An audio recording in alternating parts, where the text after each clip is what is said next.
Benvenuti a questo incontro que Bienvenidos a este encuentro que lleva como título Otras tierras, desde Marte a los planetas extrasolares. Creo que el título de este meeting, las fuerzas que mueven la historia, son las mismas que hacen al hombre feliz,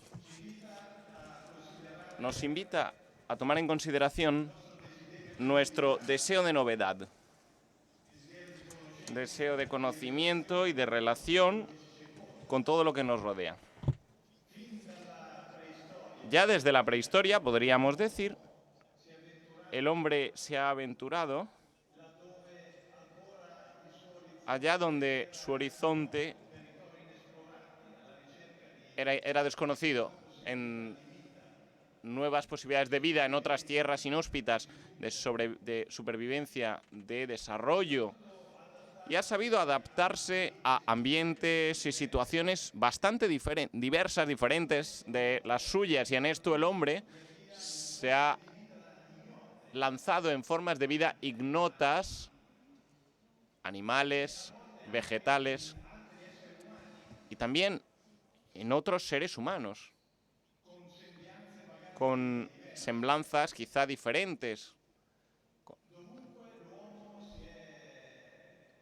En todas partes el hombre se ha encontrado con nuevas vidas, nueva vida, y ha plantado nueva vida. Hoy la Tierra, podemos decir, se encuentra explorada en cada parte, en su totalidad. En los mapas del globo terrestre que tenemos nosotros no existen ya regiones de tierra incógnita, desconocida, como podría suceder hace algunas décadas. Algunos se acuerdan bien de ello. Al mismo tiempo, nuestra generación es una generación ya que por primera vez se encuentra bajo los ojos de nuevos horizontes, nuevos territorios, más allá de la Tierra. Y surge la pregunta obvia: ¿existe la posibilidad de lanzarse a formas de vida en la Tierra incógnita, en la Tierra desconocida, en otros mundos? ¿De qué estamos hablando? Ante todo, estamos hablando de otros cuerpos del sistema solar, fuera de nuestro planeta, pero dentro siempre de nuestro sistema solar. En los últimos 50 años, las sondas interplanetarias han investigado y han explorado mundos apasionantes, mundos, satélites. Algunos han sido visitados directamente, naturalmente. La Luna, el año que viene, celebraremos el 50 aniversario de la llegada del hombre a la Luna por parte de los americanos, pero con instrumentos robóticos ya hemos sido capaces de poner nuestra huella en Marte, en Venus, en Titán y también sobre su cometa.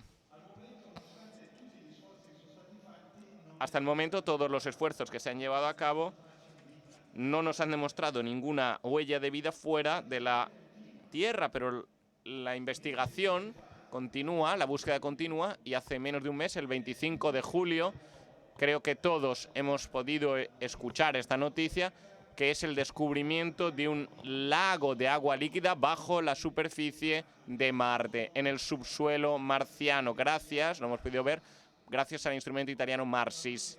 Es una noticia que ha dado la vuelta al mundo y tengo que decir que ha contribuido a cambiar el programa de nuestro meeting, porque a día de hoy, en el día de hoy, escucharemos directamente de testigos protagonistas de este descubrimiento de qué se trata y qué perspectivas abre. Pero no es todo. Esto no es todo. Si alzamos la mirada más allá del sistema solar y miramos a la multitud de estrellas, bien, pues hoy sabemos que de media cada estrella, cada una de estas estrellas tiene típicamente un planeta, como media un planeta que gira a su alrededor. Por lo tanto, solo en nuestra galaxia existen miles de millones de planetas para comparar simplemente con nuestros 8 planetas del sistema solar. Son mundos lejanísimos Y es más, los más cercanos están mucho más allá, por ahora, completamente fuera de nuestras posibilidades de acercamiento y de desembarco en estos planetas, extrasolares, como se les llama, como se les denomina, pero en esta multitud de planetas fuera de nuestra cercanía, habría varios planetas que serían capaces de alojar vida en su interior. Bien, estos temas son el centro del encuentro de esta tarde, y para ello hemos invitado a algunos de los máximos protagonistas mundiales en esta investigación. Son temas de profundización continua en el meeting en el espacio Exoplanet, que ha sido construido por un trabajo que ha dedicado Euresis y algunos investigadores a lo largo del año, particularmente algunos investigadores jóvenes que trabajan constantemente en estos temas en diferentes institutos internacionales. En este área, recuerdo el área de los exoplanet, será posible hoy a las 7, hoy mañana con Enrico y después con Roberto, que nos escucha en la televisión. Sí, os escucho, está en la Guyana Francesa y nos escucha. Está conectado en videoconferencia. Será posible proseguir con este encuentro, dialogar con ellos. Bien, procedo a presentar a nuestros invitados y después les daré la palabra para que hablen ellos mismos. Tenemos a Roberto Batistón en conexión en red en la Guyana Francesa, Kourou, en la base espacial. Muchos se acordarán de su intervención de hace un par de años sobre las ondas gravitatorias, perdón. El campo de estudio de Roberto es en la física de partículas, en el CERN, pero también en el sector espacial, con la medida de precisión de astropartículas y rayos cósmicos. Particularmente ha llevado a Italia a un papel de guía en el instrumento AMS en la estación espacial, ha estudiado en la Normale di Pisa, en Auxerre en París, en Perugia, en Trento, y Roberto ha dado un impulso verdaderamente extraordinario a la tecnología espacial italiana de amplio espectro. Entre otras cosas, en 2012 ha fundado el Trento Institute for Fundamental Physics, Física Fundamental y Aplicación, dedicado justamente a la tecnología espacial, y desde 2014 Roberto Batistón es presidente de la Agencia Espacial Italiana, responsabilidad que se le ha confirmado recientemente para los próximos 4 años. Gracias, Roberto, de estar en conexión con nosotros. Gracias por estar aquí ahora en conexión, pero a partir del viernes estará aquí en carne y hueso y podremos encontrarle físicamente en el área Exoplanet del meeting. Tenemos aquí, esta vez sí presente, Enrico Flamini.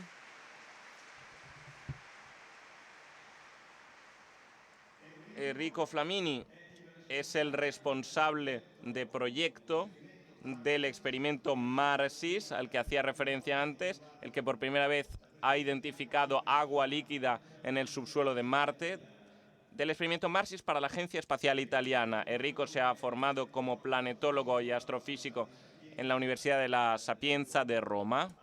Ha trabajado en la University of Sussex, en el Reino Unido, y ha llevado a cabo diferentes papeles de cargos de responsabilidad en la ASIS, Agencia Espacial Italiana, como Project Manager, y en los últimos años como asistente científico. Ha llevado a cabo muchas misiones interplanetarias, en concreto la sonda Cassini, que ha llevado a cabo un vuelo sobre Saturno en 2005,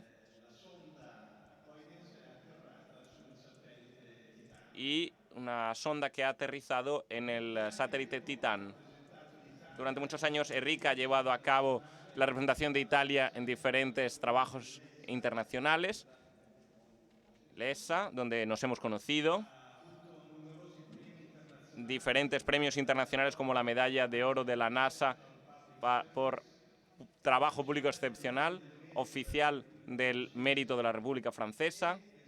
Y pensad en ello, tiene un asteroide que lleva su nombre, 1899 Flamini. Asteroide Flamini en honor a Enrico.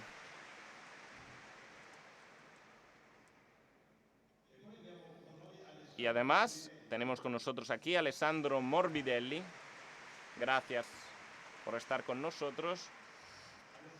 Alessandro es uno de los máximos expertos en formación y evolución de sistemas planetarios que existen en el mundo. Y por tanto, con esta novedad de los planetas extrasolares, ciertamente está llevando la frontera de la investigación a nuevos horizontes. Alessandro es director de investigación en el Observatorio de la Costa Azul en Niza. Ha participado en la Exoplanet Growth Maps de la Agencia Espacial Europea. Miembro asociado de la Academia de Ciencias de Francia y de Bélgica. Coeditor de Icarus, la más prestigiosa revista especialista de planetología, y al mismo tiempo es director del Programa Nacional de Planetología en Francia. Sus publicaciones exceden los 250 y un libro sobre la dinámica planetaria. Gracias por estar con nosotros esta tarde y participar de nuestro encuentro. Bien. Comenzaría preguntándole a Roberto, pidiéndole a Roberto que nos introduzca esta temática fascinante y tan nueva. Estos nuevos territorios inexplorados, ¿qué nos sugieren? Gracias Alejandro, Enrico y Marco también por esta introducción. Me gustaría simplemente recordar que hace 2 años nos hemos encontrado en el meeting para narrar y celebrar el descubrimiento de las ondas gravitatorias. Hoy estamos celebrando un nuevo descubrimiento, el agua en Marte. Creo que son demostraciones de hasta qué punto es importante y válida la investigación italiana, y todos los frutos que encuentra, y me gustaría aplaudir todo el trabajo que están llevando a cabo los investigadores italianos en astrofísica. Y tenemos un cuerpo vivo de búsqueda de los resultados extraordinarios que verdaderamente merecen un gran reconocimiento y un gran apoyo y un gran impulso.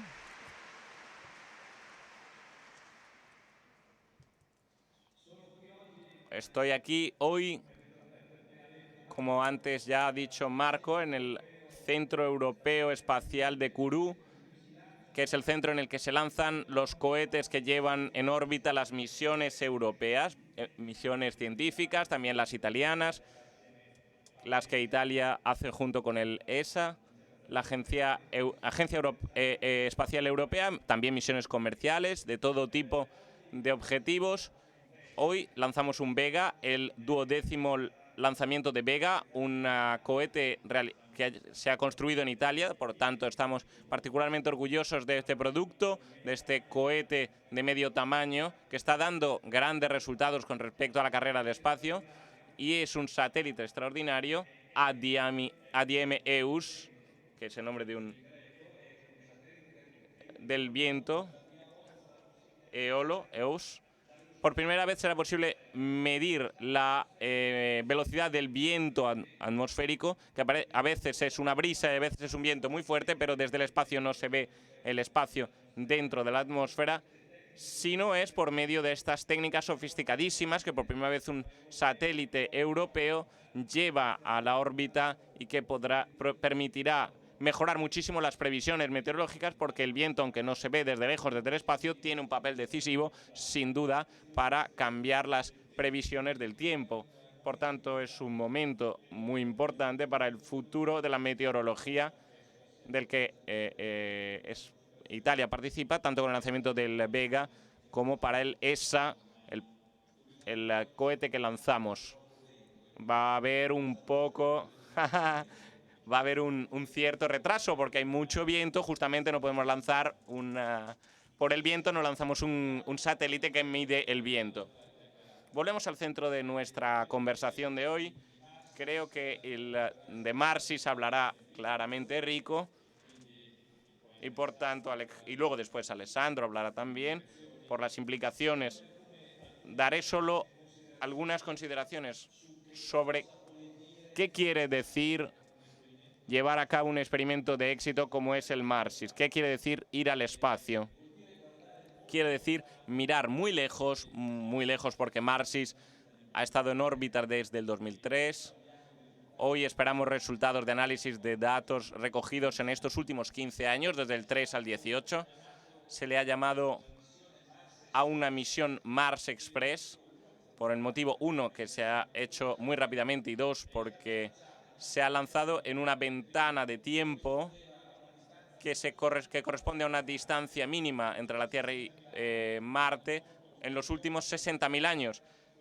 Hemos aprovechado mucho para medir esta distancia mínima, que nos ha permitido un recorrido rápido, y por ello el nombre que se le ha dado. Es una misión doble, porque había que poner un objeto orbitante en torno a Marte, por eso Marsis, que es un instrumento, y otro instrumento que debía aterrizar en Marte, la misión Beagle 2, una pequeña misión que han aprovechado los ingleses, la Beagle 2, que han aterrizado en el planeta rojo, pero que por desgracia no ha funcionado. Ir a Marte es difícil, como lo son todas las misiones interplanetarias. Tenéis que saber que la historia del espacio, 28 misiones han fallado yendo a Marte y 19 han tenido éxito. Por tanto, hay notoriamente más misiones que fallan con respecto a las que han conseguido alcanzar su objetivo, lo que nos cuenta lo difícil que es llegar a un planeta que es el más cercano, que es Marte. 19 han fallado de las misiones 19 han fallado para ir a Venus, y ha habido varias misiones a la Luna que no han funcionado. El espacio es desafiante, no solo en la rampa de lanzamiento, sino también en acercarse al planeta, entrar en órbita y todo lo que...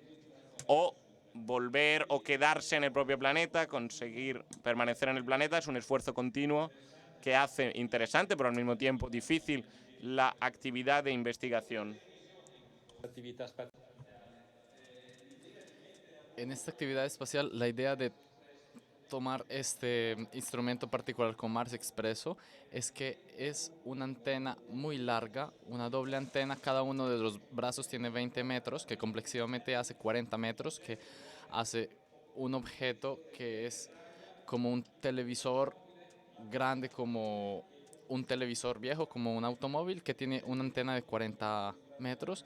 Os dais cuenta de cuánto es extraordinaria es esta misión, que fue desarrollada por la indicación de la ASI. Enrico Flamini nos puede recordar cómo la desarrolló el grupo del profesor Picardi, el grupo de la Sapienza de Roma, que puso sus antenas sobre la mayor parte de las sondas interplanetarias, que incluso con la de Cassini, que han traído tanto éxito para Italia. Estas cosas para recordarnos que el espacio quiere decir visión, quiere decir aprovechar el momento presente, tomar riesgos y afortunadamente llevar para la casa algunos éxitos, como en este caso, como la reciente descubrimiento del agua en Marte.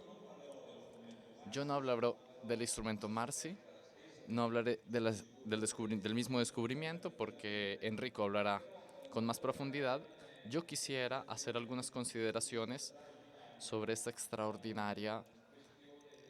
sobre este tema de la vida, si existe vida en otras partes en el universo, esta extraordinaria descubrimiento que tenemos de hace no más de 20 años, es una cosa muy reciente, de planetas que pertenecen a otras estrellas. de las implicaciones y de las perspectivas de esto. En primer lugar, quisiera, incluso sobre esto, llamar la atención sobre el hecho de cómo era inesperado en los años 90 el hecho que se pudiera no solo ver, pero que existieran planetas alrededor de otras estrellas. Exactamente en los años 90, probablemente en el contexto de una conferencia internacional, la mayor parte de los astrofísicos habrían respuesto que la probabilidad de que una estrella tuviera planetas más allá del sistema solar sería nula o efectivamente o cerca al cero. En cambio, hoy estamos convencidos de que es todo lo contrario.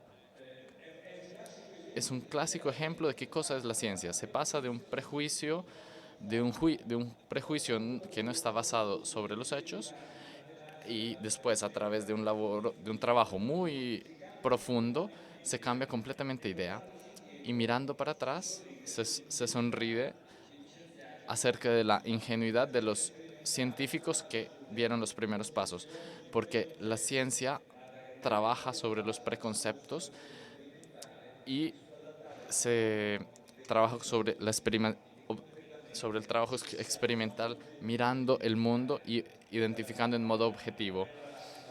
Esta es una historia muy interesante que se aplica todos los días, y veremos otros ejemplos.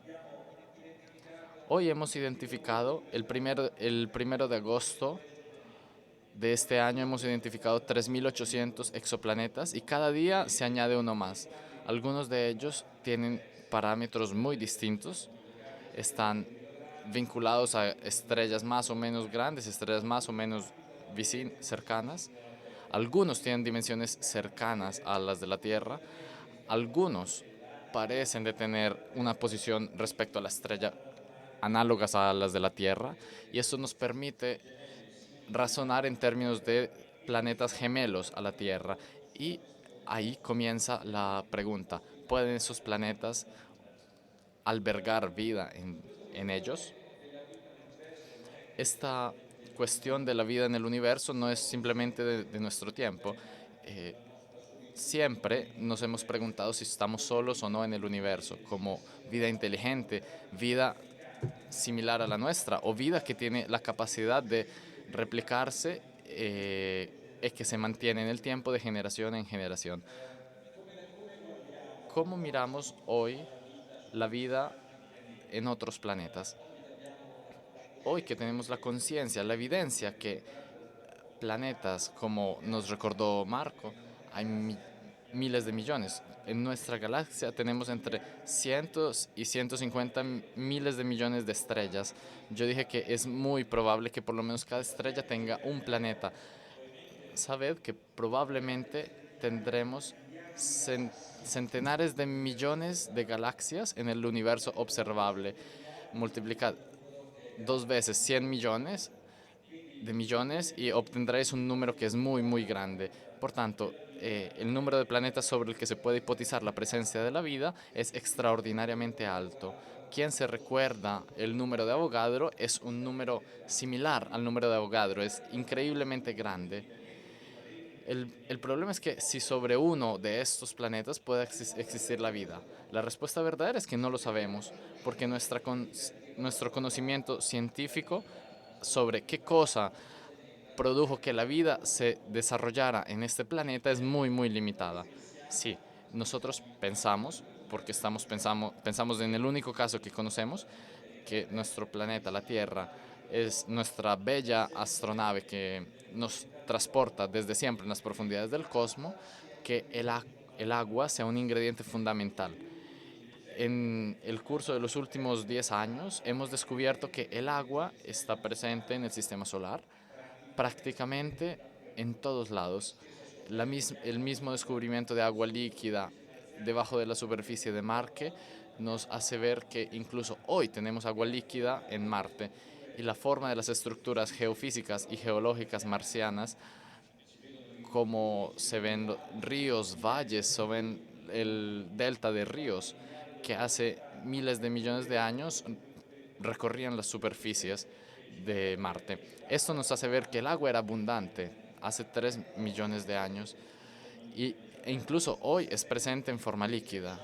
Incluso sabemos de glaciares llenos de agua en algunas lunas de planetas del sistema solar y por esto retenemos que donde hay agua podría existir la vida. Naturalmente, como dije prima, la respuesta es que nosotros no entendemos con profundidad suficientemente bien este complejo mecanismo que permitió el desarrollo de la vida en la Tierra, de la vida como la conocemos nosotros. Para tener una referencia, si queremos, a una cierta humildad desde el punto de vista científico, os cuento una broma de matemático que decía, yo sé cómo predecir el caballo que vencerá los, las carreras de caballos. Le preguntaron, ¿cómo funciona este mecanismo? Le preguntaron. Y él respondió, simplemente yo uso la hipótesis del caballo histérico. Es decir, cuando nosotros no sabemos, nos agarramos de la primera cosa que tenemos a disposición y a partir de ahí razonamos a largo, pero recordémonos que del punto de partida, de un punto de partida limitado se pueden concluir solo conclusiones limitadas. Podría ser que el agua no fuera suficiente. Es más, podría ser que existan ambientes distintos a los que nosotros estamos habituados. Todo esto lo recuerdo para diros cuán poco nosotros sabemos de lo que nosotros estamos andando a buscar. Y esto no le quita nada a la importancia de la investigación, pero nos tiene que hacer entender cuánto es larga el camino que tenemos que recorrer. En el curso de los últimos años se ha reflexionado mucho sobre la presencia de la vida en otros planetas. Fermi tuvo una pregunta similar al final de un razonamiento similar. Decía, ¿dónde están estos extraterrestres que no se han todavía manifestado sobre nuestro planeta? En este razonamiento, el número de posibles civilizaciones, llamémoslas así, o presencias de vida inteligente en el universo podría ser muy relevante. Partía de algunas asunciones, de algunos razonamientos de órdenes de grandeza que le hacían pensar que la presencia de vida en el universo pudiera ser muy significativa, pero por ahora todavía no hay. Otra persona que hizo un razonamiento similar es Drake, en el cual hizo una ecuación con elementos de cálculo de probabilidad, cuántas esferas existen, a qué ritmo se forman, cuántos planetas pueden haber alrededor de una esfera, cuánto es probable que un planeta hospite la vida. Y hasta hace poco tiempo, en palabras de esta ecuación, que es una ecuación más lógica que predictiva, era altamente incierto sobre la cantidad de planetas que una estrella pudiera hospitar. Se pensaba que ese número fuera muy cercano al cero. Ahora nosotros estamos muy seguros que es casi uno. Es más, la pregunta es, ¿cuántos planetas puede tener una estrella? Y nosotros con los datos que tenemos a disposición podemos decir hoy en día con certeza 2 o 3. Entonces, poco a poco tenemos más certeza sobre tantos elementos particulares. ¿Cuál es la probabilidad de que nazca la vida en presencia de agua? ¿O cuál es la probabilidad de que haya la vida inteligente? Para tener una comunicación, una comunicación con parte significativa hasta el sistema solar. Entonces, de nuevo, existe una gran potencialidad, un gran interés y al mismo tiempo una gran limitación en aquello que nosotros sabemos y por eso tenemos un gran entusiasmo para saber aprender más. Si nosotros creemos de ir en otros planetas, en otros sistemas solares, recordemos que un esfuerzo muy importante es el de ir a Marte. En primer lugar, con sistemas robóticos, sabemos que la NASA lo ha logrado, pero también Europa está probando muy seriamente con el programa ExoMars. La primera parte de ExoMars fue lanzada en el 2016. puso en órbita un primer satélite que está funcionando y está mandando datos que observa sobre la superficie de Marte. Ha hecho también un intento de aterrizaje con la sonda Schiaparelli que arribó hasta algunos kilómetros de alteza y después tuvo algunos problemas que le hizo estrellarse contra el suelo. Era una prueba de aterrizaje de la serie que tenemos que aprender de la experiencia que preparaba la misión del 2020, que nos llevará un pequeño tractor que llevará sobre la superficie de Marte, entre ellos un taladro que taladrará la superficie del Marte unos 2 metros, que buscará literalmente muestras de vida del polvo o del hielo que podrá recoger debajo de la superficie de Marte. Todo esto buscando trazos, huellas de vida precedente. Si pensamos más allá, el paso sucesivo sería aquel de mandar al hombre, hombres y mujeres, astronautas, a explorar un planeta como Marte. Porque incluso hoy la robótica que nosotros sabemos desarrollar es una robótica que no está caracterizada de esa capacidad, de esa inteligencia, de esa curiosidad, de esa capacidad de resolver problemas que es propia de nuestra especie. Si tuviéramos hombres sobre Marte, probablemente el ritmo al cual adquiriríamos información fundamental sobre la presencia, sobre la ausencia de huellas del planeta rojo, nos habría permitido avanzar 100 años más, 100 veces más en los últimos 30 años. Los hombres pueden vivir en ambientes hostiles y tendríamos una capacidad de curiosear típica del hombre. Una capacidad mucho mayor. Bueno, hacia Mars, con ARPS, el hombre en Marte, se habla siempre de los próximos 20-30 años, porque no se ha empezado todavía, porque esta experiencia extraordinaria en la Estación Espacial Internacional desde hace 15 años, tenemos un plan para volver a la Luna, pero Marte está siempre después y Marte no requerirá mucho tiempo. Hay iniciativas sobre esto nuevas, privadas. Recientemente he ido a una conferencia SpaceX en el grupo de Elon Musk, Mars, que tiene como objetivo específico llevar colonias de humanos a Marte. Es irrealístico, pregunta, ¿es irrealístico? Fantasciencia, o sea, ciencia ficción. Después de estos intentos motivados, estos investigadores, ingenieros que están recibiendo ciertos estímulos tecnológicos de medio mundo, me parece muy desafiante y me parece imposible. Hay un tema... y no me parece imposible, perdón. Y eso quiere decir que hay una intención de varios individuos que con colaboración también con otras agencias y grupos privados están intentando explorar y crear una colonia sobre el planeta rojo. Podría darse en los próximos 10 años. No lo podemos saber aún.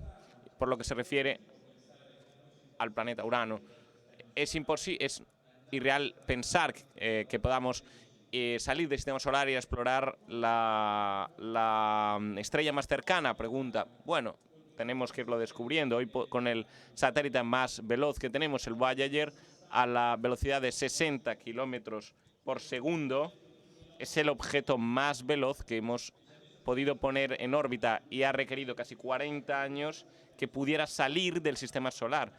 Por tanto, es mucho para los astronautas. Esta velocidad de 60 kilómetros por segundo es casi 50.000 veces menor que la velocidad de la luz, que es lo más el fenómeno físico que conseguimos y podemos individualizar. Hemos podido individualizar, por tanto, hemos pasado del caballo al satélite más rápido, pero nos queda todavía por un espacio de 50.000 veces esta dimensión para poder explorar. Es una velocidad cercana a la de la luz la que requeriríamos para que nuestro sistema galáctico no nos quedara pequeño. Son objetivos macroscópicos para hombres y mujeres que deberían poder ser lanzados con una astronave. A pesar de esta dificultad, hay intentos a día de hoy, búsquedas serias, investigaciones serias basadas sobre hechos científicos para intentar lanzar nanosatélites hechos de silicio, impulsados por rayos de luz que puedan alcanzar desde la Tierra 1/3 de la velocidad de la luz en pocos minutos. Alcanzar esto en pocos minutos para poder llegar a la primera estrella, que se encuentra a 4 años luz. Se llama Alfa Centauro, estrella doble, y sabemos que podría hospedar algunos planetas. Con el Voyager se requerirían unos 10.000 años. Con un cohete de los que vamos para ir en órbita se requerirían 50.000 años. 100.000 años, perdón. Con el sistema llamado Starshot, que ha sido desarrollado por una fundación privada, Red Foundation, se requerirían 12 años. Y este proyecto está dedicado a lanzar centenares de nanosatélites con la idea de que alguno de ellos haga una fotografía y nos mande un selfie histórico y que veríamos desde la Tierra. Esto para deciros que frente a los desafíos más increíbles siempre hay alguno dentro de nuestra especie que tenaz y entusiásticamente, basándose sobre los hechos concretos y la tecnología de la ciencia, no se limita a pensar que nosotros estamos obligados para siempre a permanecer en este maravilloso planeta. Gracias.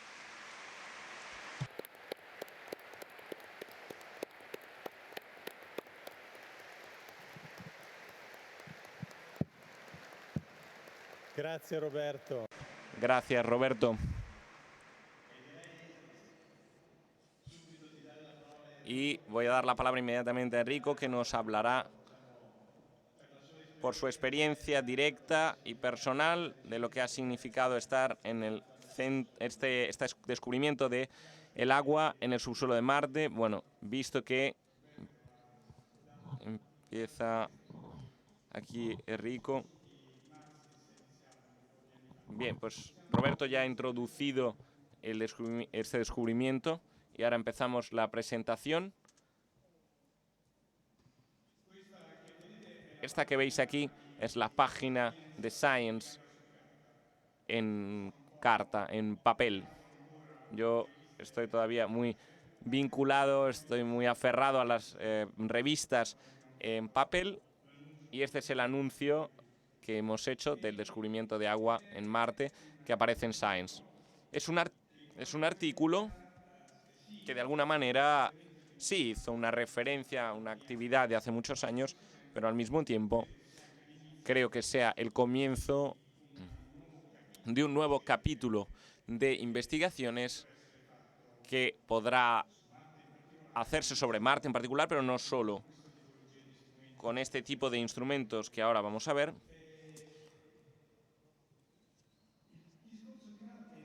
el tema de Marte nace, y de hecho nace antes del Vikings. Pero Vikings 1 y 2 han sido las primeras con una resolución suficiente para poder adelantarnos en la historia de Marte, y en un tiempo en el cual hubo agua en Marte y alguna en recorrido. En Madam Valleys, que es un largo río de 600 kilómetros, muy largo, que acaba en el cráter de Dunberg. Pero el delta fluvial, aquí lo veis, es un delta mucho más grande que el delta del Nilo, en Eberswalde, que llevaba mucha agua. Aquí otro ejemplo de delta. Aquí veis, por ejemplo, que hay algunos cráteres dentro de hay cráteres dentro del lecho del río, porque, como podéis ver, pasaba antes el río que los cráteres. Y aquí veis todo un recorrido de agua. Estamos hablando de un río de una decena de kilómetros y es bastante joven. Veis que en el borde se encuentra un cráter que ha sido cortado por el paso del río, con lo cual hay una superficie en la que había grandes cráteres. El río pasaba y ha consumido y ha excavado el cráter. Por tanto, el agua ha existido, se ha dado durante un periodo bastante largo y aún está. La tenemos en el polo norte de helada, el polo sur de Marte. Está linealmente cubierto en los dos porque el polo sur de Marte es más frío que el polo norte, como en la Tierra también, teniendo en cuenta que la inclinación del planeta es prácticamente la misma que la de la Tierra y hay hielo en el permafrost, en la textura del terreno y de agua, que es bastante ubicua en el planeta. Una parte poquísima en la atmósfera como restos y por tanto todos los modelos que veíamos con The Vikings nos indicaban que si una parte del agua se la llevó el viento solar en forma de gas, imaginaos estas partículas altamente energéticas que golpean una molécula de H2O, la rompen, el oxígeno muy ligero se lo lleva el viento solar, perdón, el hidrógeno se lo lleva el viento solar, el oxígeno va a oxidar la superficie solar, por eso es rojo. Y una parte se queda como en la Tierra, que resiste como agua subterránea, y ese agua subterránea debía y podía haber quedado de alguna manera allí desde el comienzo de la vida del planeta, y sobre esta base, en un determinado momento, nosotros en 1996, el ESA se propuso el realizar una misión de bajo coste reutilizando los instrumentos que en Europa ya habían sido desarrollados por la misión rusa Mars 96, que nunca entró en órbita porque hubo un problema en el lanzamiento, y usar estos materiales en tiempos breves, justamente, como decía antes Roberto, para encontrar esa ventana de lanzamiento enormemente favorable en la que Marte y la Tierra estaban más cercanas, cosa que sucede de siglo en siglo. En estos años, en estos días, veis que Marte es particularmente iluminada, que es uno de los acercamientos más significativos, no suficientemente significativos como en el 97, cuando empezamos a hablar de estas cosas. Había 4 instrumentos que había en la misión de Mars 96 y se planteó por la ESA introducir un nuevo planteamiento que era completamente innovativo, que se nos había propuesto ya como idea, si bien no había volado nunca, que era Marsis. Marsis es un radar sounding, capaz de penetrar baja frecuencia en el terreno y más aún, era capaz de medir la ionosfera marciana. Bueno, estábamos preocupados porque ninguno había estudiado la ionosfera porque era suficientemente densa como para requerirnos, usemos esta analogía, como un velo de metal y por tanto era difícil para el radio del Marsis. Bueno, Mars Express lo probamos, no, probamos la idea por el grupo que se llevaba en Cap Canaveral por el Mars Pathfinder en el 96. Se lanzó en el junio del 93, no, del 2003, perdón, en junio de 2003 y estuvo en torno a Marte. Durante un año tuvimos que esperar la apertura de la antena de Marsis, una apertura que se llevó por GPL y como dijo antes Roberto, es una amplia antena que podría ocupar como 2 brazos. Estos, dos veces 20 metros, un sutil tubo de Kevlar que si lo llevamos sobre la Tierra era imposible. En el espacio se prueba todo en condiciones de temperatura, radiación y vacío antes de lanzarlo, porque los costes son tales que no se puede uno permitir el fallo, o hay que reducir al mínimo la posibilidad de que suceda, pero en el caso de la antena de Marsis no fue posible. Probamos una parte, un fragmento, funcionaba bien, la apertura era como una caja de los muñecos con muelle, se replegaba sobre sí misma y la apertura en su cobertura, en la que estaba en el bote en el que estaba contenido, se tendría que haber abierto como un muelle, pero era imposible probarlo en la Tierra. Por lo tanto, llegó a Marte y, entre tanto, intentamos probar en muchas simulaciones. Algunas simulaciones daban una probabilidad de que la antena, una vez que salía con un golpe, volviera de nuevo al satélite como un rebote. Y entonces, con todos los daños que esta apertura podría provocar al satélite y este efecto de golpe involuntario, bueno, al final no hubo ningún problema. La antena se abrió en Marte y en Marsis desde julio de 2005 ha empezado a funcionar y desde entonces funciona sin problema. Marsis era una idea del profesor Picardi, Giovanni Picardi, que encontráis en la proyección, y desde entonces, hasta que nos ha dejado, ha sido el presidente, y de entonces Roberto Rosai como investigador, que es el primer autor del artículo. Veis que hay un DPI americano, un director americano, y hay otras figuras como en otros proyectos, también americanos. Desde hace unos 15 años, desde la apertura, o sea, unos 15 años después de la apertura, el Marsis sigue funcionando perfectamente y desde entonces sigue trabajando con el equipo.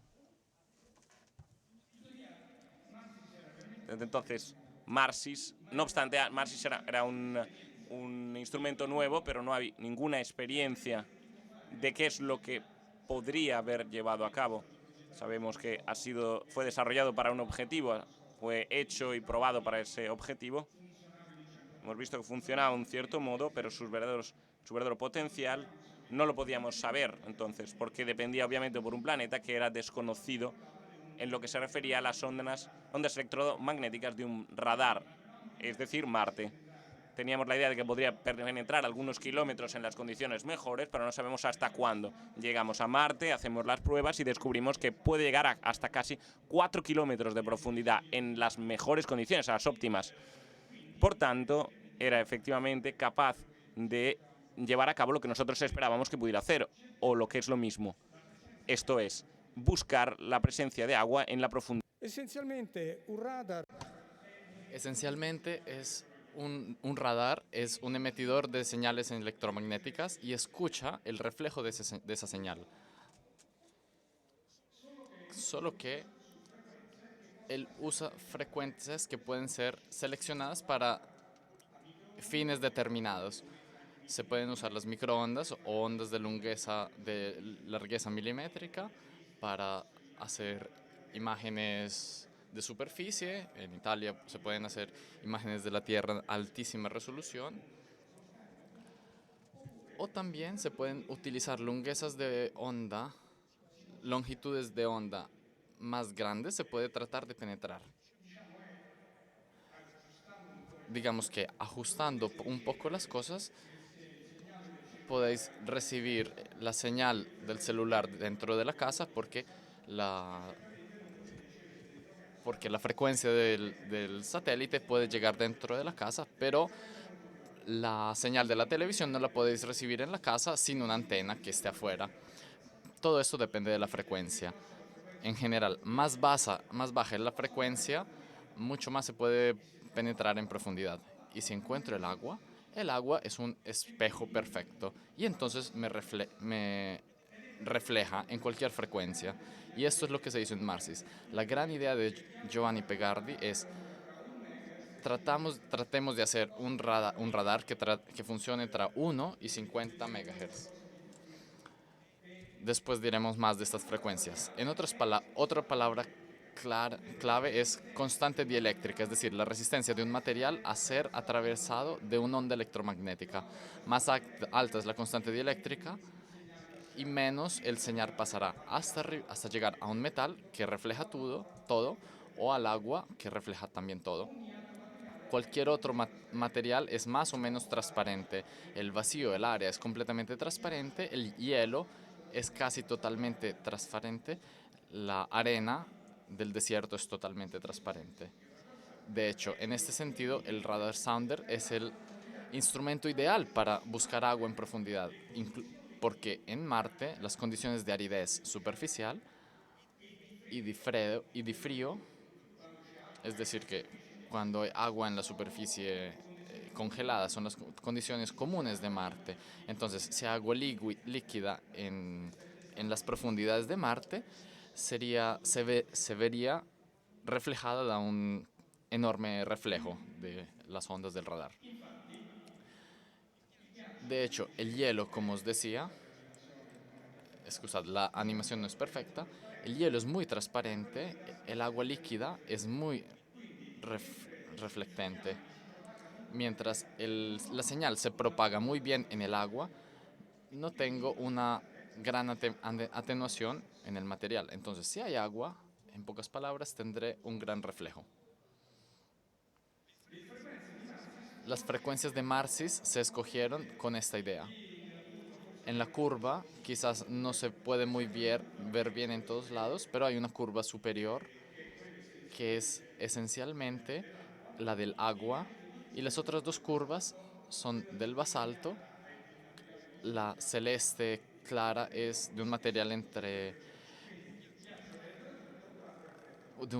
de una roca y quella en bajo es la del hielo. En esta manera podemos ver, por ejemplo, la roca basáltica del basalto que puedo encontrar en algunas partes, como el fondo de roca debajo de la superficie, o también puedo ver si tenemos material mezclado con el agua, o puedo ver también si hay agua en estado líquido. En otras palabras, lo que sucede es que cuando un radar de este tipo, como Marcis, pasa, lo que debería suceder es la siguiente cosa. Los señales amarillos son los impulsos del radar, los picos que veis de lado son el señal.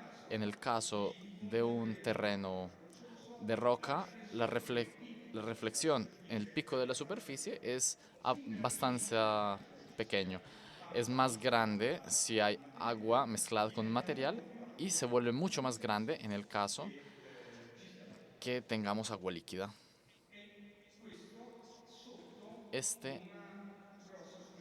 Todo esto por debajo de una gran superficie de hielo. Lo que hemos hecho con Marcis es exactamente esto. Hemos tenido estas señales. Arriba vemos la parte de la superficie.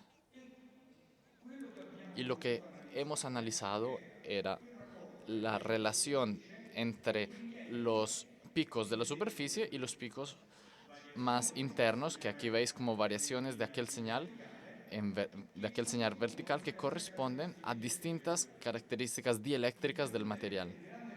El gran trabajo que hemos tenido que afrontar es justamente desacoplar esto de otros posibles efectos instrumentales. Por ejemplo, si en vez de agua e hielo por debajo de la superficie hubiéramos tenido agua con anhídride carbónica, que es mucho más transparente, hubiéramos tenido una reflexión amplificada y por tanto sería un señal equivocado. En cambio, teníamos hielo de agua. Esto lo sabíamos de otras misiones. Esto lo sabíamos de las observaciones hechas por los espectrómetros de masa expreso en el Sense Orbiter e incluso de nuestro radar. El radar que se llama SHADAR, que está en nuestra misma sonda, que nos dice que ese hielo era muy homogéneo. Entonces, no teníamos disturbios particulares que deberían venir producidos de ese hielo. Y de hecho, al final lo que encontramos es que la información que veíamos ahí abajo corresponde efectivamente a algo significativo. El punto es que hemos comenzado a buscar en ese rectángulo rojo. ¿Por qué? Porque esa es una zona bastante lisa. No quiero perder mucho tiempo. Digamos, más arrugado es la superficie, más falsa puede ser la información sobre el agua. Más aún, en las zonas donde sabíamos que había hielo, se llama South Polar Deposit, en estos depósitos de hielo cerca del polo sur, una zona bastante lisa y sobre todo porque teníamos un trazado hecho hace 6 o 7 años que daba un señal muy fuerte. Ahora, con un solo señal no se puede hacer un artículo. con un señal, no se puede ver la existencia de una cosa, pero te nace la duda.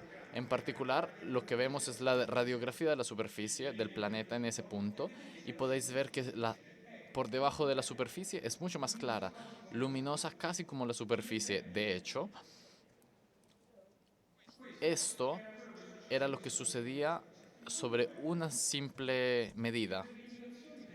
El punto es que por la limitación del satélite no podíamos mandar a Tierra una gran cantidad de datos.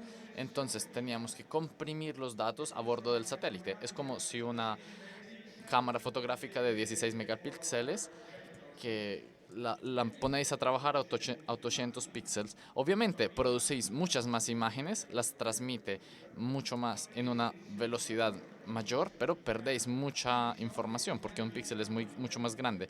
Por tanto, si tengo un señal que está entre 2 píxeles, no lo veo. Por fortuna, durante la fase de construcción de Marsis, existía la posibilidad de aumentar la memoria de a bordo y aprovechamos esta posibilidad de aumentar la memoria de bordo y dijimos, el satélite nos permite de enviar 80 kilobits al segundo, pero si nosotros memorizamos cuando el satélite no está enviando nada más en la Tierra, nos hacemos que envíe otros datos de la memoria. Y esto fue una fortuna, porque mirad, estos son los datos comprimidos y estos son los datos no comprimidos. En los datos no comprimidos está la información. Entonces comenzamos a tomar todas las órbitas con pasajes en la misma área, incluso con órbitas con angulación distinta, y a través de los años pudimos acumular datos burdos, datos brutos, no procesados, y estos, a diferencia de los datos que teníamos antes comprimidos, procesados del satélite, que solo en 2 casos nos hacían ver el satélite, en estos datos brutos, en todos los pasajes que tuvimos sobre la misma área, teníamos constantemente una señal muy fuerte, fuerte cuanto si podría esperar de una cantidad de agua debajo de una superficie de 1500 metros de profundidad. Podéis ver el señal de la superficie en rojo y en blue el señal que está por debajo de la superficie. Todos los picos que tenemos en blue están por debajo del señal de la superficie. Esto repetido en 36 veces que el satélite pasó por encima de la misma área, y entonces asumimos un experto de electromagnetismo justamente para criticar lo que decíamos dentro del TIR. Es uno de los autores, porque obviamente sabíamos que se podían decir muchas cosas al respecto. Podría ser una roca en un pozo, en un charco, decir que existía agua en Marte. Otra cosa que nos hicimos la comparación fueron los estudios de Phoenix. Phoenix midió el hielo y encontró una gran cantidad de sal. Entonces, agua salada es un agua que no se congela a la misma temperatura. Dependiendo de la cantidad de sal, es más bajo el punto de congelación.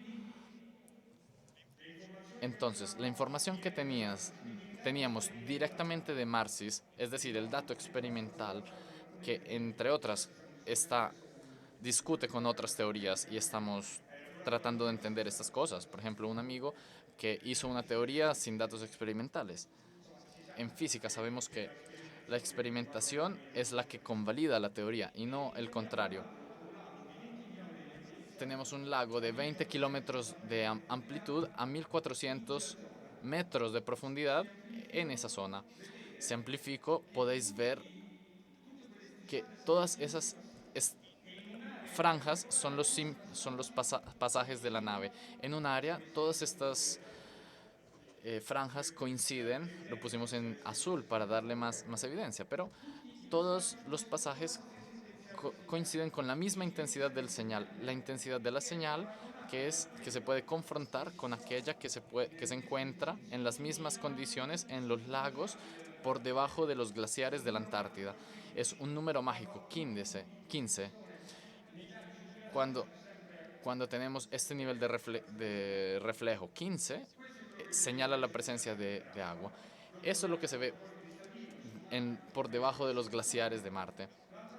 La otra cosa que sabemos de los lagos de la Antártida, lo podéis ver a sinistra, a la izquierda, son cristales de hielo en los cuales hay un poco de agua líquida. En esas venas se encuentran bacterias. Se podrían encontrar bacterias, como sucede en la Antártida. Entonces, ese es el equipo que ha trabajado en el artículo. Y no podemos decir entonces que en Marte haya vida, incluso si vimos el agua. Podemos decir que vimos el agua y podemos, en teoría, decir que la vida, así como la conocemos nosotros, que necesita agua, nosotros decimos que el agua es una condición necesaria para la vida. No está claro si sea suficiente, ni por el contrario.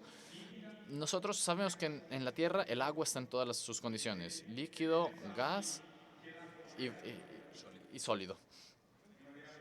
Es un material que se comporta en muchos aspectos en un modo muy particular. Y esto hago referencia a lo que dijo Roberto Batistón antes. El agua, hemos encontrado que es líquida en Marte. Hace algunos años la encontramos en forma líquida en una pequeña luna de Saturno que tiene 500 kilómetros de diámetro. Y también en Titán. Estamos bastante ciertos que hay agua líquida por debajo de la superficie de Europa y Ganímedes, que son otras dos lunas de Júpiter. Entonces, hoy sabemos que el agua líquida muy probablemente es un elemento que es mucho más difuso en un sistema planetario de lo que nosotros hubiéramos podido imaginar hace pocos años. Gracias.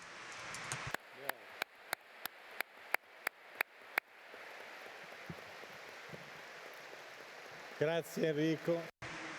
Gracias, Enrico. Creo que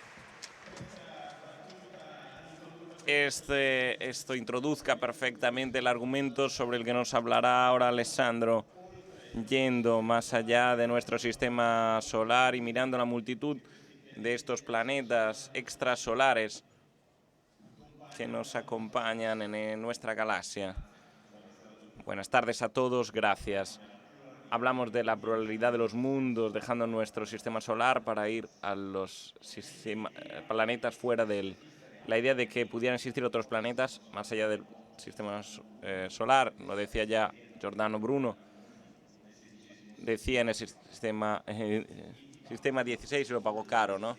El debate sobre la existencia o no de planetas fuera del sistema solar ha pasado del dominio de la filosofía al de la ciencia en 1995, cuando dos astrónomos suizos, Major y Queloz, partiendo del observatorio del Alta Provenza en Francia, han descubierto el primer planeta extrasolar que orbita en torno a una estrella diferente del Sol, y de hecho es en la estrella número 51 de Pegaso, pero Major y Queloz encontraron la existencia de un planeta que tenía más o menos la masa de Júpiter. Este descubrimiento ha dejado de piedra incluso a los profesionales científicos, porque pensábamos hasta este momento, de una manera un poco naif, que todos los sistemas planetarios fueran semejantes más o menos al nuestro, y en nuestro sistema solar, cerca del Sol, hay planetas pequeños y rocosos y planetas grandes grandes como Júpiter están lejos. Y este planeta que es grande como Júpiter se encuentra a una distancia de su estrella que es 1/10 de la distancia que hay entre Mercurio y el Sol. Por tanto, ya empezando por el primer planeta, la constatación de que los sistemas planetarios pueden ser bastante diferentes del nuestro, como veremos, le dejó de piedra, ¿no? Esta imagen que veis a mis espaldas es un diseño del artista, claramente, porque como está muy bien explicado en el sistema de la exposición del meeting del sistema extrasolar, que os invito a visitar, obviamente, los planetas extrasolares no son muy visibles porque están muy cercanos a su estrella, muy excesivamente cercanos para poder verlos. Por tanto, cuando un planeta se orbita en torno a su estrella, la estrella se mueve un poquito Y este movimiento de la estrella puede ser medido desde la Tierra con lo que se ve, con lo que se llama el efecto Doppler, o durante su órbita el planeta puede pasar delante de su estrella y generar una mini eclipsis, y esto se puede ver porque periódicamente es un pequeño objeto que pasa delante de la estrella. Los únicos cuerpos extrasolares que podemos ver son planetas bastante excepcionales, muy grandes, porque se encuentran bastante lejos de su estrella. Lo que veis aquí, por ejemplo, es un sistema AKR 8799, que es un sistema hecho por 4 planetas gigantes muy grandes, entre 5 y 10 veces la masa de Júpiter, perdón, y que es más grande que la de en una distancia mayor que entre la de Urano del Sol. Lo que veis girar a mis espaldas no es una simulación, una imagen sintética, es verdaderamente lo que se ve en el telescopio. Esta es una secuencia de fotografías tomadas entre 2009 y 2016 y que nos muestran los dos planetas girar en torno a su estrella. Y cada vez que miro esta imagen, recuerdo que nunca pensaba que podría haber 4 planetas extrasolares girar alrededor de su estrella. El diagrama que veis, no os asustéis, es el único diagrama cartesiano que os voy a enseñar y os muestra el censo de los planetas extrasolares conocidos hasta hoy. Hoy conocemos algo así como 3.000 planetas extrasolares en 400 sistemas extrasolares. El eje horizontal indica la distancia del planeta con respecto a su estrella en unidades astronómicas. La unidad astronómica es la distancia entre la Tierra y el Sol. Y el eje vertical nos indica la masa del planeta en masa de Júpiter. Lo que vemos es un planeta extrasolar descubierto hoy, o sea, en nuestros días. Muestran Júpiter, la Tierra, Marte, Saturno, para comparar la distancia de nuestro sistema solar en la distribución con los planetas extrasolares descubiertos hasta hoy. Y ya en un golpe de ojo ya vemos que los planetas extrasolares se agrupan en 3 grupos. Los que llamamos Júpiteres caldos, porque tienen una masa comparable a la de Júpiter, 51 Big, muy cercanos a su estrella, más cercanos a su estrella de lo que esté Mercurio del Sol. Por tanto, imaginemos que la temperatura de su imagen sea enorme por la radiación de la estrella, más que la de Mercurio.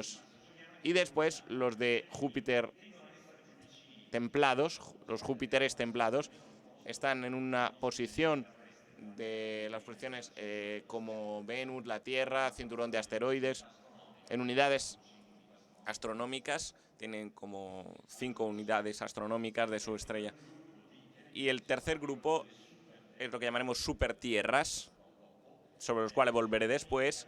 Son planetas que tienen una masa comparable entre 1 y 2 masas terrestres, es la masa de Júpiter, la Tierra. Hay 2 consideraciones que podemos hacer a partir de este diagrama. La primera consideración es que muchas estrellas, entre el 50 y el 70% de las estrellas observadas, poseen planetas que no tienen ningún análogo en nuestro sistema solar. Por ejemplo, los Júpiteres caldos.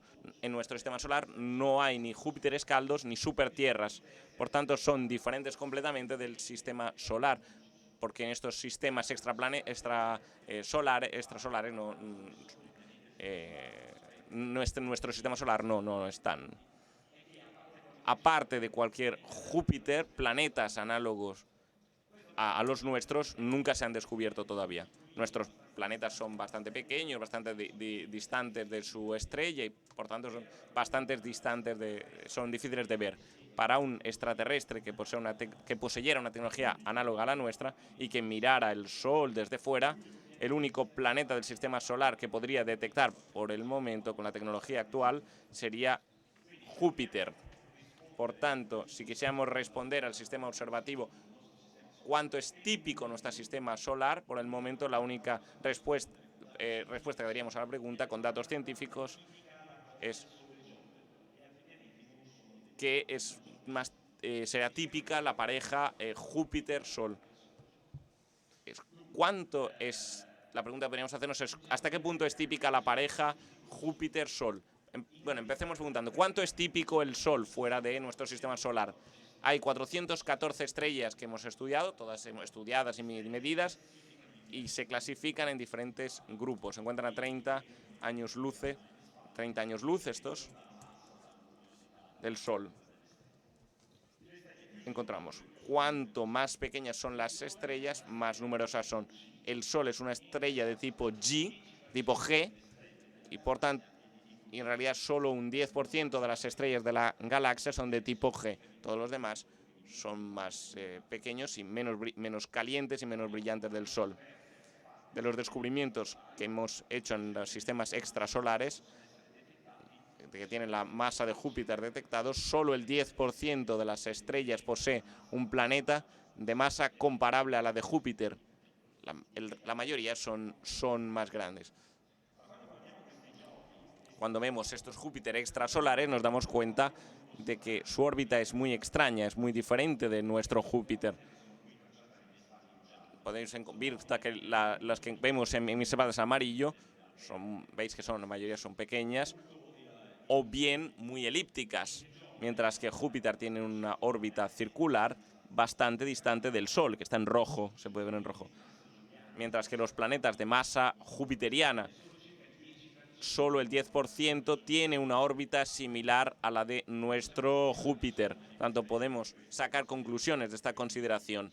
Por tanto, solo el 10% de las estrellas son como el Sol, solo el 10% de estas estrellas tienen un planeta de masa jupiteriana, solo el 10% tiene una órbita de planetas, tiene una órbita similar a la de Júpiter, por tanto, y luego el 50% hay ausencias de supertierras. Por tanto, se encuentra que la pareja Sol-Júpiter existe solo en el 0,05% fuera de la Tierra. Por tanto, solo una estrella de cada una estrella de cada 2000 fuera del sistema solar presenta unas características similares a la pareja Sol-Júpiter. De estos planetas, del resto de planetas, pues no sabemos nada. La probabilidad de que un sistema solar análogo al nuestro exista es, por ahora, bastante inferior a 1 sobre 2000. Y este es un hecho importante. Podríamos decir que es una contrarrevolución copernicana. Se ha hablado mucho sobre esto. Copérnico, con la revolución copernicana, con él hemos entendido que la Tierra no es el centro del universo. Hay muchos planetas que giran alrededor del Sol. El Sol no es el centro del universo. Con el descubrimiento de los sistemas extrasolares, encontramos ahora que el sistema solar no es un sistema tan banal. No quiero llegar a decir que es un sistema privilegiado, pero sin duda es una minoría étnica en el universo. Y esto es algo que tener presente.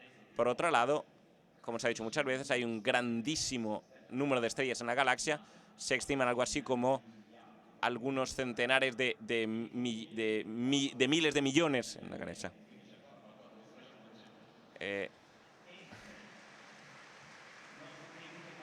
Tenemos como una notable deuda galáctica.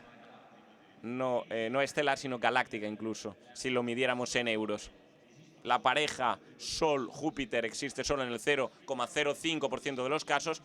Esperamos que haya algo así como 250 millones de parejas Sol-Júpiter o candidatos a ser sistemas solares fuera de nuestro sistema solar en la galaxia. Por tanto, sistemas solares como nuestros deberían existir, pero el universo es enorme y por tanto estadísticamente existirán, pero están lejos unos de otros estos sistemas solares, copias de nuestro sistema solar. Por tanto, bueno, encontrar si hay algún planeta idéntico a la Tierra, pues es difícil. Por tanto, tenemos que iluminarnos y razonar de la posibilidad de encontrar vida exótica, entre comillas, una vida que pueda desarrollarse sobre planetas y sistemas planetarios no tanto análogos o no idénticos al nuestro. Entre todos los sistemas extrasolares descubiertos a día de hoy, las supertierras son quizá los mejores candidatos para potencialmente alojar la vida. Sin duda, no los planetas de masa jupiteriana, porque son planetas gaseosos, fundamentalmente de hidrógeno y helio. Difícil imaginar que haya vida allí, ¿no?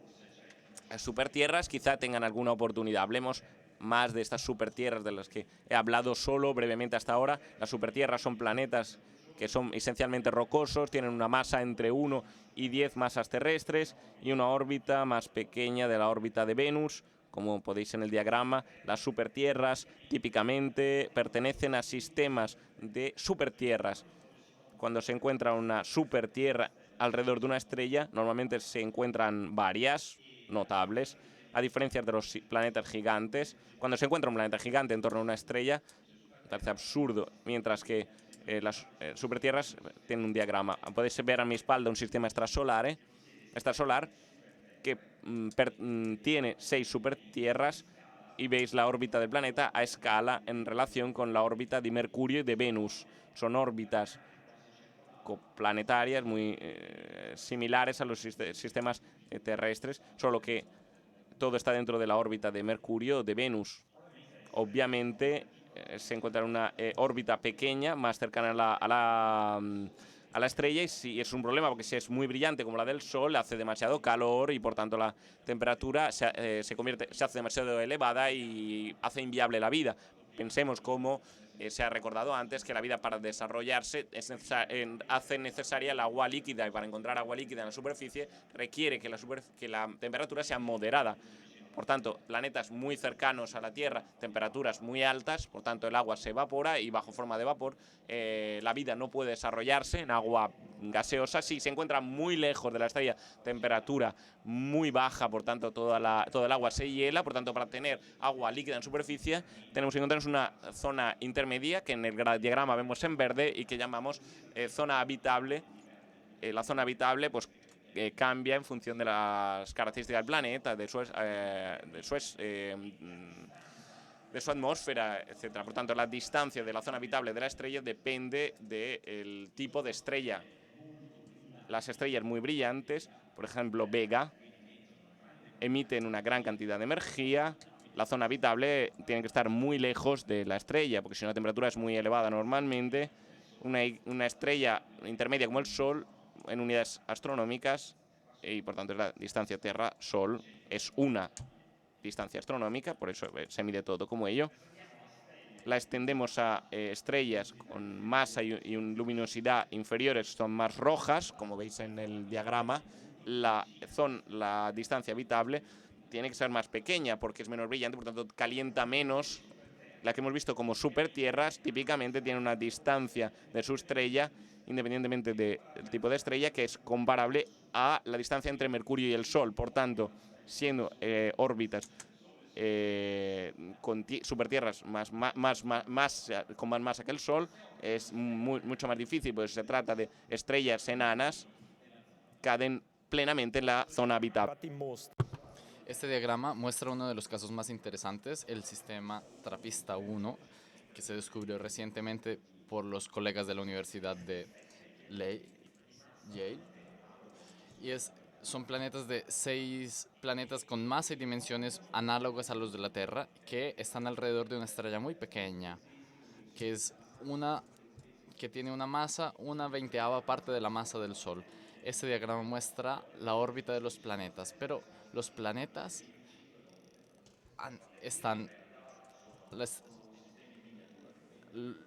los planetas han sido engrandecidos 25 veces para que se puedan ver. No, perdón. La dimensión de la estrella ha sido aumentada 25 veces mientras los planetas están en escala.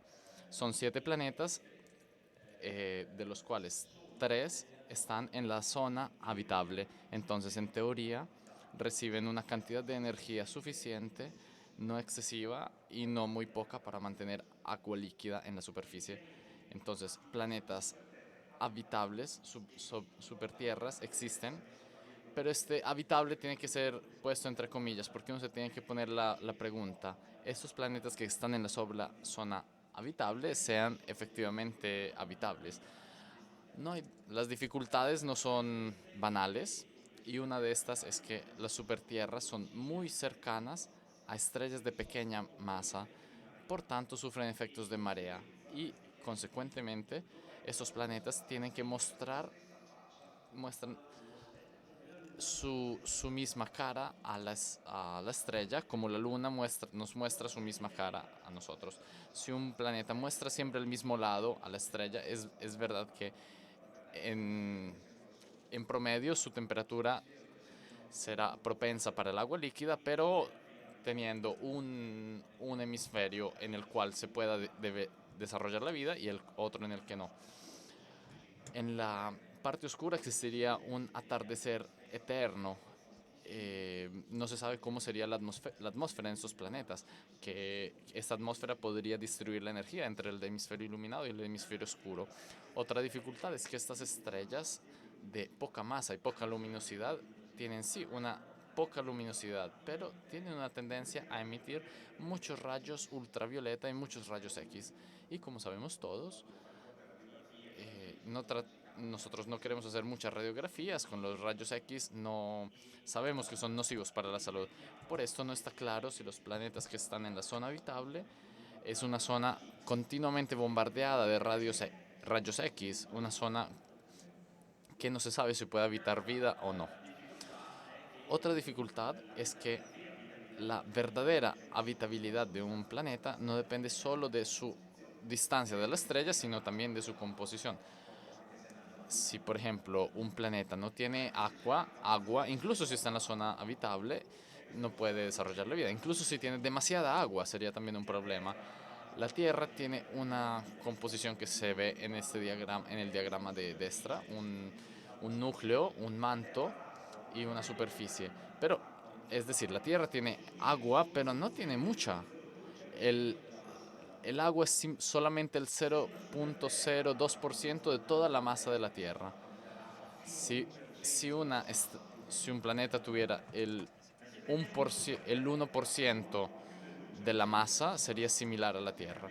Pero si un planeta tiene más del 1% de la superficie, si va toda en la superficie y cómo está,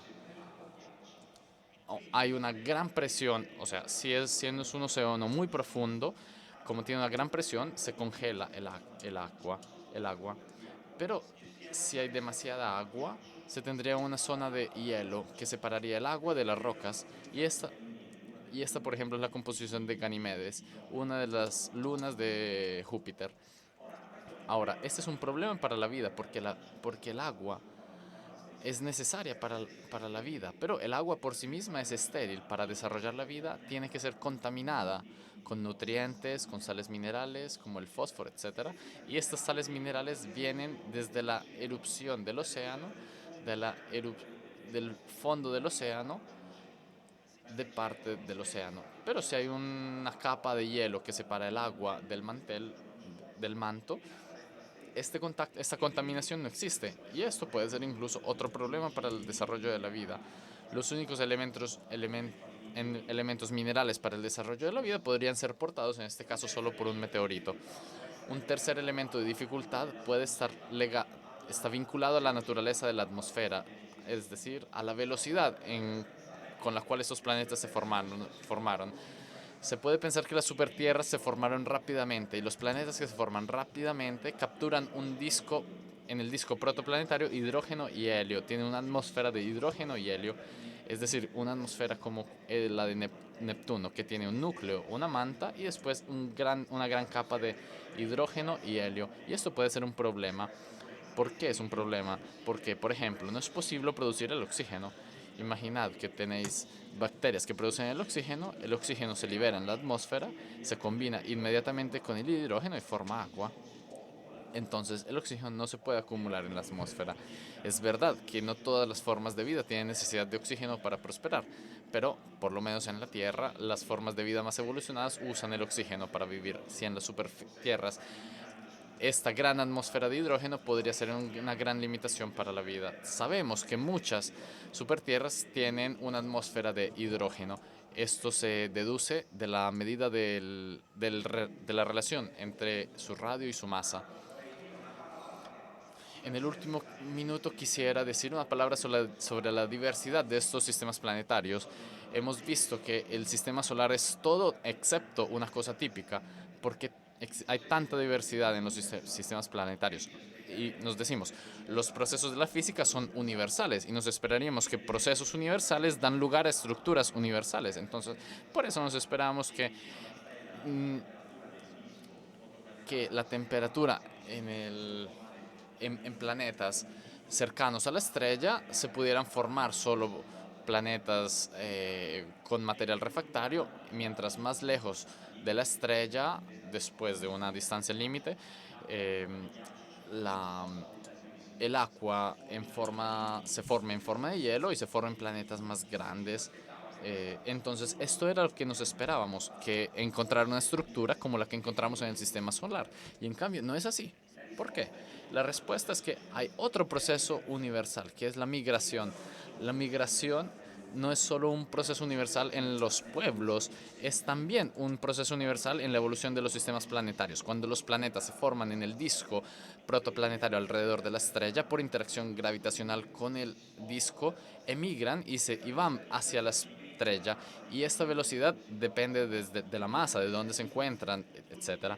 Y por esto, si al inicio todos los planetas se forman con un orden universal, con la migración los planetas se desplazan, se acercan, las órbitas se cruzan, los planetas se pueden chocar, pueden disturbar sus órbitas mutuamente. Entonces, la migración es un proceso que destruye este orden primordial, introduciendo una fase temporal de evolución, como decimos en matemática, caótica, es decir, una evolución que es muy distinta, muy sensible de los pequeños valores, parámetros de las condiciones del sistema.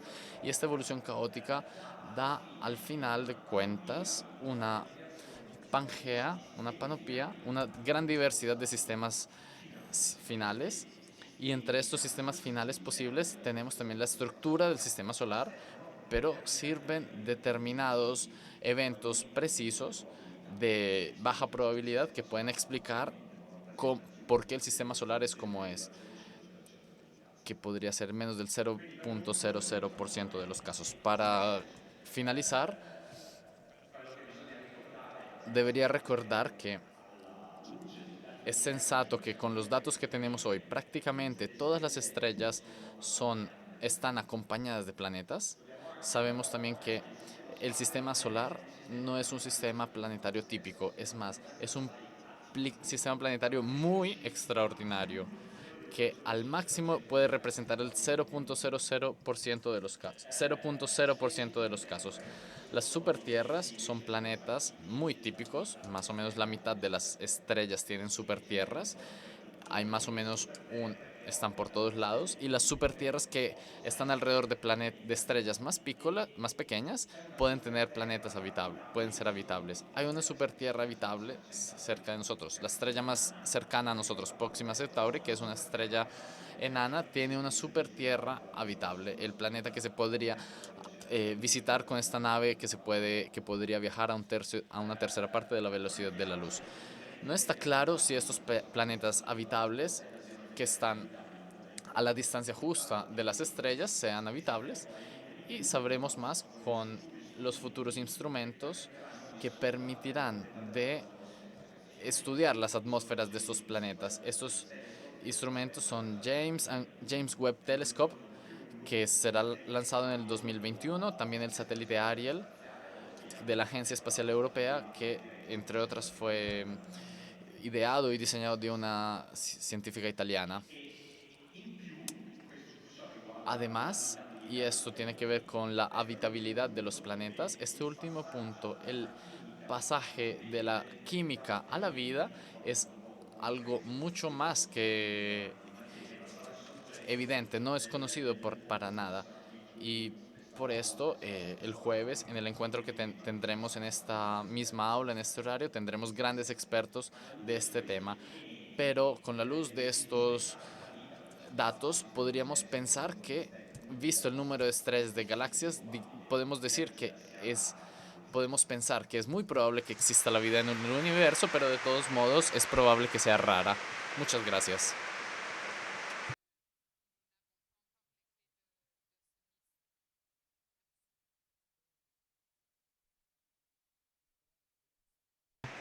Gracias. Gracias por esta extraordinaria contribución. Como he dicho ya, habrá formas de volver a encontrar a los ponentes de esta tarde en la zona de exoplanetas. Propongo una rápida pregunta para una vuelta rápida retomando estas conversaciones más adelante. A vuestro juicio, ¿cuáles serán las próximas etapas decisivas para llegar a dar una respuesta más clara de esta gran pregunta, la posibilidad de vida más allá, en otros planetas? Y más aún, pregunta, ¿por qué a vuestro juicio esta pregunta captura tan profundamente nuestra atención? ¿Y qué tipo de cambios llevaría al descubrimiento de la vida más allá con respecto a lo que nosotros pensamos que es la vida? Roberto, de nuevo tú. Sí, os escucho, estoy aquí. Os escucho por lo que se refiere al próximo paso, imaginándonos algo que sucedería en los próximos años. Creo que la continuación, la profundización en el estudio de Marte, donde sabemos que ha habido y aún hay agua, aunque sea subterránea, con instrumentos más sofisticados, penetrando en la superficie por primera vez con ExoMars. Esto es seguramente algo de gran mérito y, por tanto, Italia, que está en el liderazgo de esta misión, está con un grandísimo esfuerzo económico y también intelectual, tecnológico. Esperamos que, bueno, de forma un poco optimista, requerirá bastantes estudios. El próximo paso sería fascinante, fantástico, poder tener la posibilidad de nuestra especie humana en el planeta como Marte, poder llegar los humanos a Marte y con ello nuevos descubrimientos se acercarían y nos acercaríamos mucho en el caso de que Marte nos reserve ciertas sorpresas para los descubrimientos. En lo que se refiere a la segunda pregunta que plantea, yo creo que la respuesta está dentro de cada uno de nosotros. Mientras que nos planteamos esta pregunta, creo que todos... No, mientras tú hacías esta pregunta, creo que en todos ha resonado esta pregunta, porque es una pregunta fundamental, porque en el mismo instante en el que se formula, ya nos pone en relación con el universo en torno a nosotros, nos pone en relación con la inmensidad. Creo que hay algo irresistible en el plantearse esta pregunta. ¿Estamos solos en el universo? Trabajar, esforzarnos para responder. Es que es algo primordial, como el hambre, como la sed, como el sueño.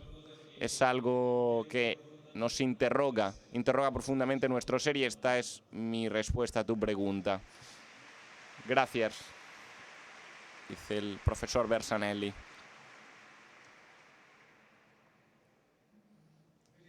Flamini. Bueno, pienso que si pensamos en los próximos pasos, sin duda tenemos que pensar en la dirección de Marte. Coincido completamente con Roberto y la superficie de Marte.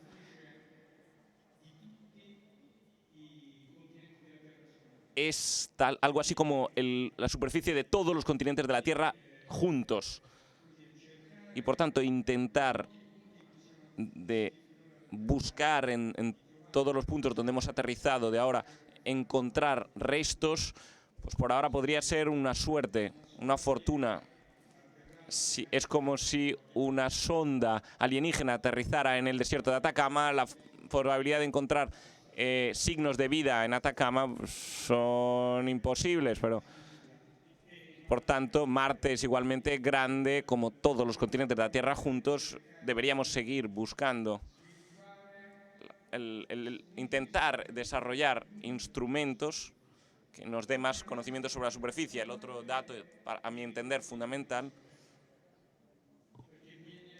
es miniaturizar un instrumento para buscar restos fósiles de vida.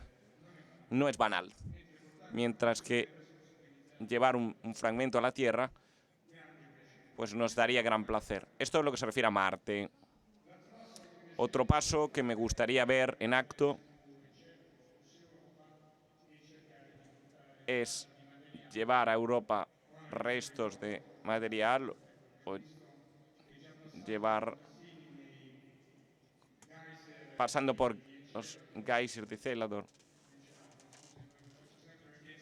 Enceladus es la pronunciación inglesa, encelado sería en latín traer de Encelado fragmentos para poder estudiarlos y poder tener una visión de lo que sucede en un agua que está allí desde hace mucho tiempo, ha traído sales en la roca y que está protegida en Encelador. En lo que se refiere a la segunda pregunta que has planteado, la respuesta probablemente no podemos pensarla. Es imposible para el hombre pensarse singular. No estamos habituados a estar solos. El hombre es una especie gregaria, de alguna forma. Y pensar que como especie gregaria somos la única especie presente en el universo nos resulta bastante difícil. No imposible, pero sí seguramente muy difícil. Debo decir que hay un factor que no estamos considerando, que aparece en la presentación de Alessandro. Nosotros estamos viendo una instantánea del universo, una foto instantánea del universo que pasa a lo largo del tiempo, discurre en el tiempo y que pensando que podrían tener, que pudieran tener, que no es así, todos los planetas, sistemas planetarios de la misma edad que el sistema solar. Sabemos que si la vida en la Tierra se desarrolla en un arco de tiempo que no es el entero arco de creación de la Tierra, y tampoco en el entero arco de los sistemas solares. Por tanto, la respuesta es, esto es todo.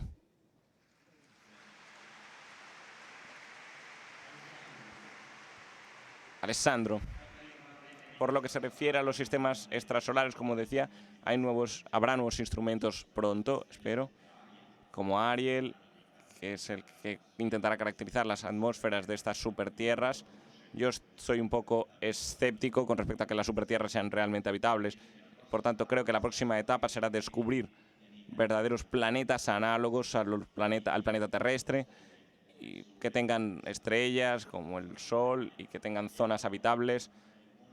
Y es mucho más probable que estos planetas se forman lentamente. La Tierra se ha formado lentamente. Esta es una clave para su habitabilidad. La razón por la que no tenemos una atmósfera de hidrógeno y no de azoto es esta razón, que se ha formado lentamente. En el satélite Planet, en los planetas extrasolares, que se lanzará en 2024, si no me equivoco, permitirá identificar planetas tipo terrestre en estrellas de tipo solar.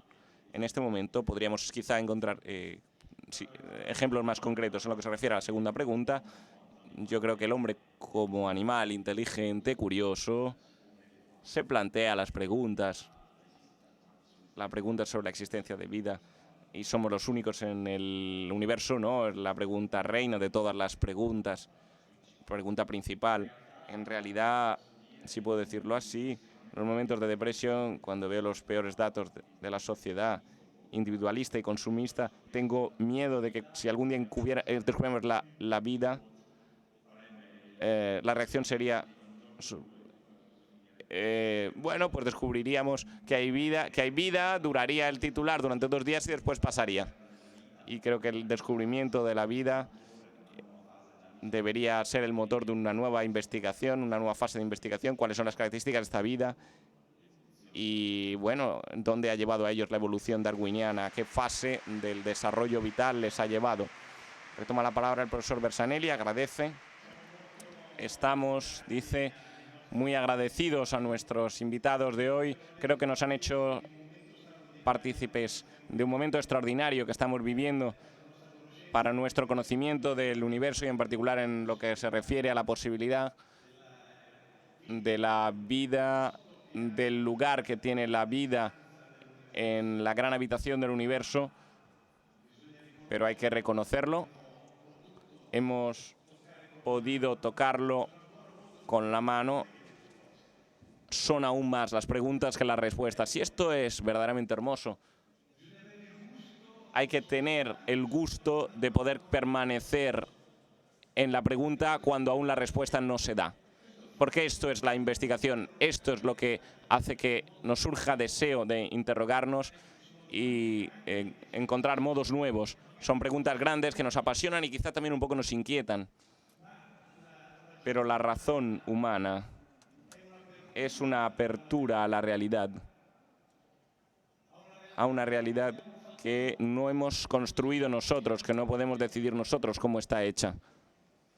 Y es esto lo que nos hace libres en la búsqueda y en la investigación, sin miedo, sin preconceptos, en el intento de comprender lo que está más allá del horizonte, de lo ya conocido, de lo ya notable. Y por eso me permito concluir citando una observación que el Papa Francisco hizo recientemente, yo creo que muy pertinentemente. Creo que es muy pertinente esta cita. En un congreso de astrofísica, el Vaticano tiene su observatorio astronómico, entre los más antiguos, la Specula Vaticana. Hay un congreso de astrofísicos en el que intervino el Papa Francisco y en este congreso hizo observaciones muy interesantes diciendo, cita, es siempre importante comenzar una investigación admitiendo que hay mucho que aún no sabemos. Por otro lado, sigue el Papa, como nunca debemos pensar que lo sabemos todo, de igual forma no debemos tener miedo de intentar el aprender más y más. Gracias.